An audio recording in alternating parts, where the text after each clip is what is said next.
నువ్వు ఏ విధంగా ఏ ఒత్తిడితో నలుగుతున్నావో నీ తల మీద చేయవచ్చు. ఆ విషయంలో నీకు విడుదల వచ్చేటట్టు నేను నీకోసం ప్రార్థన చేస్తాను.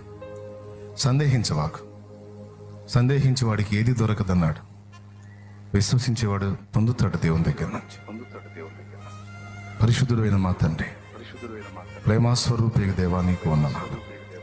నీ పరిశుద్ధ పాదాల చెంత తల మీద చేతులుంచి తమ సమస్య, మానసిక ఒత్తిడి, ఆర్థిక సమస్యలు, కుటుంబ కలతలు, శరీర దౌర్బల్యం, శరీర బలహీనత, అప్పుల సమస్యలు, కేసులు, పిల్లలకి బాగులేక నానావిధ సమస్యలతో సతమతమైపోతాం.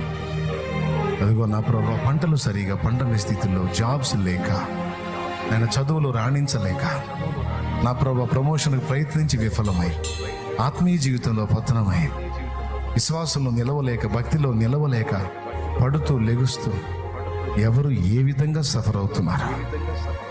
చేతులుంచిన బిడ్డలు ఎంతమంది రోగులుగా ఉన్నారు? ఆత్మీయ రోగాలు, శరీర రోగాలు, ప్రాణమునకు శాంతి లేని పరిస్థితులు, ఎన్ని రకాలుగా నలుగుతున్నారు. ఒక్కసారి నీ బిడ్డల్ని జ్ఞాపకం చేసుకో తండ్రి. నీ చల్లని చే బిడ్డల మీదకి రానై తండ్రి. అదిగో వారు తన శిరస్సు మీద చేతులుంచి కన్న తండ్రికి, కన్న తల్లికి, పసిబిడ్డలు నాకు ఇలా బాధగా ఉందమ్మా అని చూపించినట్టు, యేసయ్యా నువ్వే అమ్మవి, నువ్వే నాన్నవి కదా. నీ బిడ్డలు నీకు తమ వేదనను చూపించుచుండగా, నా తండ్రి, నా తండ్రి, నీ హస్తం వారి మీదకి రాని, నీ చల్లని చేయి వారి మీదకి రాని.